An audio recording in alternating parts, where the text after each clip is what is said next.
Hello, everyone. Another episode of Shred's Takes. I'm Mike Shredder. I am glad to be joined by actually a guy who worked with me a while at Amherst too, with Coach Boyko, TJ Cahill, the assistant strength and conditioning coach at Amherst College. He's also, just for a little background about him, I'll put more in the description below. He went to Springfield. He has worked with Bryant. He's worked with Springfield. He's worked with Hawaii as well. So the guy's done a bunch of opts. He's worked for Amherst. So, TJ, I want to say thank you so much for coming on the podcast today. Thank you for having me. Looking forward to it. Let's get into it. So, look, you're a guy who's around my age, but what got you into strength training specifically? So growing up, I always played a bunch of different sports. Dabbled in soccer a little bit. Played a lot of basketball and baseball growing up. Ran some cross country, and so I was always just very active as a kid and loved to find ways to get better and hopefully take my game to the next level. Ultimately, I didn't end up playing anything in college, but that was kind of what got me into strength training for myself. And then, once I realized that career of being a college athlete was not going to pan out, I kind of shifted gears into helping other athletes get to where they want to go and kind of focus on that from a strength and conditioning sport performance perspective. Yeah, no, gotcha. So after interning at schools like Bryant, Hawaii, right, getting that experience, what led you ultimately to want to come to Amherst and work with the athletes there? So my experience with getting involved with Amherst is actually one that I had never expected to come up. So I went to Springfield for undergrad, like you mentioned, got my degree there, finished up my final year, 2021, with an internship at Bryant University. Great experience there, working at the Division I level with some teams. And then when I committed to come back to Springfield for a 2-year grad program for strength and conditioning, the director of the program reached out to me and asked if I was interested in applying for a 2-year graduate assistant position at Amherst. And so how the Springfield grad program works is typically the students have an opportunity to be a grad assistant in their second year at Springfield College, but every once in a while he'll send someone to Amherst College. So this was a pretty unique opportunity that I know you had worked with the previous GA and Isaac, and I had seen him go through that opportunity, and it looked like a great chance to be able to work with a school for multiple years. All of my experiences at that point had been, one semester, 1 year, where you get to build some relationships, but then, the semester ends just as you're starting to get to the good stuff and you got to move on. And so I saw the opportunity to work with a school for 2 and now even multiple years beyond that as a positive thing. And I, reached out and said, sure, I'll interview for the position, talk to Coach Boyko, and was very fortunate to have that opportunity to work with you all for the past few years. Let's talk a little bit about Coach Boyko himself. So obviously legend, right? Been there for a while, right? Talk about just like what you've learned from him, because the guy has had so much experience and definitely I would think has given a lot of knowledge to you about how to go through the ranks of dealing with athletes and preparing programs. But to talk about what you've learned from him and just basically being at Amherst. Absolutely. So the Division III level of athletics is very different from the Division I level, and that I knew that coming into it. I knew that things are going to be different. We weren't going to have, a $10 million weight room. We weren't going to have tons of people on staff, and so I think the biggest thing that I've learned since coming to Amherst is no matter where you are, it's still coaching athletes. It's still working with people, and I think that Coach Boyko has done a great job of helping me come to that realization that it doesn't matter where you are. It doesn't matter what school you're at, what level you're at. It's working with people. It's, managing the day-to-day stuff of like the flow of athletes throughout the weight room. And I've gotten really good at organization and staying on top of things, being with Coach Boyko and only having the two of us to kind of figure out how to move hundreds of athletes throughout the weight room each and every week. Talk about, so one thing I can say that you guys do really well, when I was there, is just building relationships with the athletes. I think that was something that I thought was really unique. Talk about like why you specifically, because you definitely built great relationships with athletes. Obviously that we are on my podcast, right? So talk a little bit about kind of that importance to you when you first came into Amherst, or even when you started maybe interning, building those relationships with the athletes and what that meant to you and how important that is for building a good basis of a workout program and experience. Absolutely. So when I first started in strength and conditioning, like I mentioned, I was in it because I always wanted to be part of college sports and work with college teams and all that. And then I realized in my first ever internship experience at Holy Cross out in Worcester, Mass. The head strength coach there told me they don't care how much you know until they know how much you care. And that really stuck with me right from the beginning. And that, that's kind of the basis of all of in any sort of job where you're interacting with people, but particularly in this field where we're trying to get people to operate at their best and trying to get them to the next level or whatever level they want to get to, it really helps to have that relationship with them. And like that quote says, they're not really going to care. Like if I come in with all these experiences and all that, they don't really. The athletes don't really care about that. They care more about how I view them and the relationship that I can build with them. And I like to view them as individuals first. And being an Amherst student athlete, you got a lot going on outside of being an Amherst student athlete. You got school, you got other clubs, you got every single club going on, you got thesis to write, things like that. So I really like getting to know the athletes on that level. And that's one thing I really appreciate about being at a smaller school, lower level, is it's not all about sports at Amherst. And I really like getting to know the athletes and what they're doing outside of their sport and outside of practices, and what kind of classes they're taking, what kind of podcasts they're running and hosting, things like that. And it means so much more when that we are able to build that for a few years. And that's what I've really enjoyed about being at Amherst, to the point where, every year I'm really sad to see athletes graduate, and it's cool when they move on and they'll send you messages, reminding you that they're hosting a radio show talking about the NBA playoffs. And even though it's, never at a time when I can go watch, you can continue sending me those messages, and I'm going to try to make it all the time. But you introduced this GPS program to their training. So I'm not fully aware of everything. I would love for you to explain it and then talk about how it benefited the athletes and help them perform better or be more aware of what they were doing on the field. Absolutely. So I think it's pretty unique at the level we're at for athletes to have this type of resource. At Springfield College, a lot of the teams have access to it, mostly because we're a education-based school and the coaches are learning how to use this technology and stuff. So a lot of the teams there have it. I was very fortunate that Coach Boyko was able to find a spot for us to be able to fit this type of equipment in. So what we do is last spring we were able to start it. We were able to get a few different catapult GPS units, and we split it up between men's and women's lacrosse. And essentially what it does is it tracks some certain metrics throughout the games, and we're able to, identify certain positional demands for attacks, middies, defenders, things like that. For lacrosse in particular, we're hoping to bring it to some of our other field sports for the fall.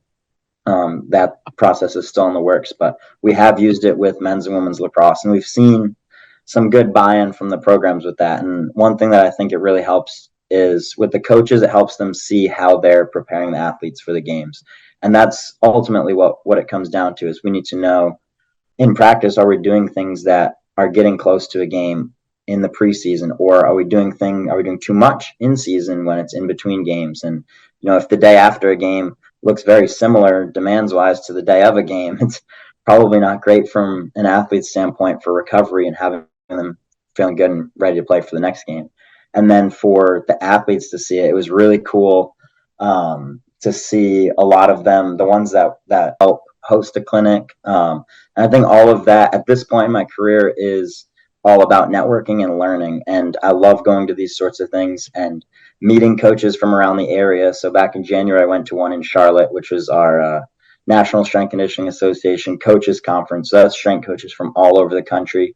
You hear a bunch of different people present, and then I took a lot of good stuff away from that one. I met some people, connected with other coaches in the conference. Actually, it took me going all the way to Charlotte to finally meet some other NESCAC strength coaches, but it was pretty cool to go down there and meet other strength coaches, see if their situation is similar. And that's kind of what it's about, is listening to the presenters and seeing, okay, this is how it runs at this big time school. How can we take that and adapt that to our weight room here or our cage facility and, the limited number of people on staff? Like, how can we adapt that? And so far, like every time I go to that, I'll come back and Coach Boyko and I will have conversations about, how we can take things and how we can best serve our athletes. So, I took away a lot of good things down in Charlotte. Actually, our entire spring agility program for women's basketball is pretty much based on things that I learned in Charlotte. And it was kind of a trial run this spring, and it really worked, and it was able to work for our situation. So that's pretty cool. And then like I said, we had the opportunity, or I had the opportunity to help host a clinic at Springfield College. It was the Massachusetts State Clinic, where I got to even present on a little bit of my research, which was a really cool opportunity to help me learn how I can help give back to the field, even at just a young age now and pretty young in my career. But it's cool to see how I can take what I learn and then maybe help other coaches grow and develop as well. And then the most recent one that I'd gone to was at UMass, when that was more sports science based. And I realized, sports science is an up and coming field, and there is still a little bit of a divide between sports scientists and strength and conditioning. And at the level that we're at Amherst, I kind of do a little of both, working with that GPS stuff. But I realized at the sports science clinic that all of that numbers stuff and all the data, that's some of that's a little too much for me. I don't like working with all those numbers, but I really enjoy more of the coaching aspect. But it was cool to see how other schools are utilizing, the same GPS things that we have there. And I was able to talk to some sales reps there and hopefully build some relationships that might result in us getting a little bit more in terms of, equipment and stuff to use like that. So all in all, it's just, I like going to conferences, meet people, and learn some things, see what I can take back and help make our athletes at Amherst better. Absolutely. And talking about making them better, I mean, obviously, as I mentioned before, there have been a bunch of guys in like lacrosse realm who went on now, or either, work playing grad years at different schools. Just talking about like even just seeing players coming back from injuries that you've worked with, right? Just seeing like the success building. Talk about like that aspect of it, like seeing that the work that you're putting in with athletes is paying off in some level, right? Like talk about just kind of that aspect. Like how do you think what you've done, like it's seeing that progression like means to you as a coach to see players who've maybe had injuries or are fighting to play, a grad year Division 1, talk about just kind of what that means to see ultimately a success in some sort of from that. Absolutely. That's definitely an awesome feeling to see that. So I read a book a few summers ago about coaching and, the primary basis of what a coach means. And essentially the book states that a coach is there to help someone get to where they want to go. So wherever that is, that's what I love being about the D3 levels. That might not always be going to play professional sports. Like most of y'all at Amherst are not going on to play professional sports. But if you want to be, a healthy, happy person after college and stay in relatively good shape, I can help with that. If you want to, try to play at the next level, I can help with that. And that's cool to see when things start to pay off for the athletes that put the work in. And it's very rewarding to see that with the teams, when teams get to play in national championships after working really hard for 6-7 months of training with us. And it's really awesome because as a strength coach, you get to be part of the bad things too. So I get upset when teams lose, definitely, very much. But you also get to be a part of a lot of the good things. And I was talking to someone earlier about this today. I don't get to decide who plays, but I can have a hand in helping you get to play. So I don't have to be the one making the tough decisions saying, oh, you're not going to be able to play today. We got to take you out of the game, things like that. But if an athlete comes to me and says, I want to be able to get more playing time, this is what I think I need to improve on, then I'm more than happy to, help them get there. And I think that's one of the cool things about being on the strength and conditioning side is you get to be there for more of the good things. And it's really rewarding when you see that start to pay off with the athletes. And like you had mentioned, especially with injured ones, and, having gone through the rehab process myself a few years ago with that foot injury, now knowing what that's like for athletes to have to come back and getting to spend multiple years coaching at the same school, it's really cool when you get to see an athlete who might not have had a great season before put in a lot of work in the off season or coming off of an injury and doing all of that what it takes to get back, and then seeing them come back on the field and play. And sometimes you get a little bit emotional. I remember last year, at one of the squash matches, I watched one of my squash athletes who had come back from an ACL injury, and she won her first match, and she came off tearing up a little bit, and I was definitely a little choked up too, seeing that, just because it's very special to be there for that part of the process with them and know what they put in to get there, and then finally see it all pay off for them. 100%. I mean, I can even say just from my experience, I had issues with my back my senior year. That's no secret. And you and Coach Boyko made a concerted effort to even help that, right? But I've seen you work with countless athletes, you and Coach Boyko, to get them back to feeling like they can be confident in their abilities again, which I think is so important, right? And Another thing I want to ask you a little bit too is just, this summer, obviously, we follow each other on Instagram, right? For those viewers. And I've seen some of the stuff you've been posting. Talk a little bit about what you've been up to this summer, and just stuff you've just been trying to learn to help yourself become a better strength coach. You're obviously good already, but just, make yourself, even better as you continue to grow, right? So what have you been up to this summer?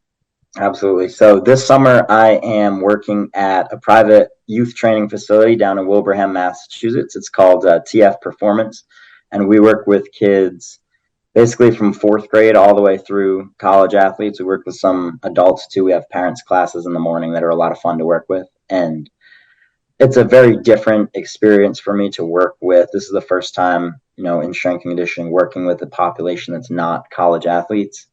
And so I do get that early morning group. I get some college athletes, so I get to feel comfortable with a group like that, and then I go and step out of my comfort zone a little bit to work with middle school and youth athletes. And what I'm finding is they all really just enjoy being there, and sometimes that's whether or not their concentration and focus is all there, and they might not be paying attention, but they're at some point somewhere they're listening to what you're saying, and they're bringing incredible energy. And that's, I would much rather have a group that brings super high energy that I have to reel back a little bit than a group that doesn't want to be there. So definitely out of my comfort zone working with the youth population, working with the general population at times, but I'm really enjoying it. And I think that, if you can coach kids to do anything, then once I get back to Amherst working with the college athletes, it'll be a breeze, because, getting kids to do things and move correctly and teach them how to use their body the right way can be definitely a challenge at times. And so that's primarily where I'm spending most of my time. Also training a lot, as I'm sure you've seen on Instagram, preparing for Spartan races. I really enjoy doing that. So that's what I'm training for now. Also trying to do my team's summer programs while training for the Spartan races. So just adding some stuff on top of the traditional summer programs that my teams are doing right now, because I really like feeling what my teams are feeling and knowing what they're doing. So I try to stay on top of what they're doing and making sure that I can do it so that they can do it, and making sure it's appropriate for them to be doing as well. Yeah, well said. What got you into wanting to do Spartan racing, if you don't mind me asking? So I liked distance running a lot. I ran cross country in high school, but I also really like lifting and doing strength based things. So Spartan racing kind of involves both of those. So there's different levels to them. I prefer the intermediate level, like the 10K distance that has about 25 obstacles, and most of the obstacles are like monkey bars, carrying rocks, things like that. Every once in a while you get a swimming obstacle, which I'm not great at. uh, don't get me in the water. I'm a land-based athlete, but yeah, I really just like having all of those different movements involved, and I think practicing for all of those ends up resulting in being a better athlete overall too, which is pretty cool to see. Yeah, no, 100%. And TJ, I just want to thank you so much for coming on. And I know it's been a pleasure having you the last couple of years when I was at Amherst, and I know a lot of athletes feel the same way. So thank you for taking a couple minutes of your time to tell us a little about your background, your stories, and then some stuff you've been up to this summer. So always a pleasure talking to you, and best of luck with everything. Absolutely. Thank you for having me. Have a good one. All right, everybody. That's Stretch Takes, and this is TJ Cahill, assistant strength coach at Amherst College. Have a good one.